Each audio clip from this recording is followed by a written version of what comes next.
Hey guys, in this video I will show you how you can fix Discord installation has failed. So without further ado, let's get started. First of all, open up Task Manager, then look for Discord tasks, and if there is some Discord tasks, you just need to end them all here, end all the tasks, and then you need to look for installed apps, and if there is no traces of your Discord that you had previously, right?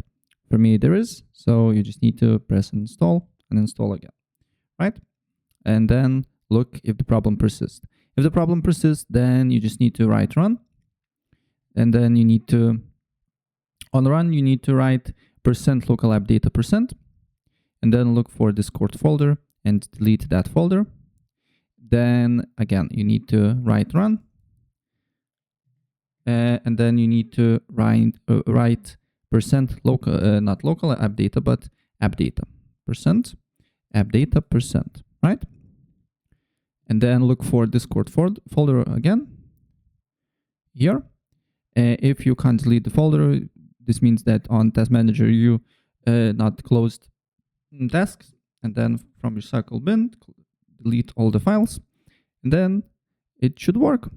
So open up. And as you can see here, it's working. So yeah, that's basically it. And if I helped you out, please press like button and subscribe for more. Take care. As you can see here, bye.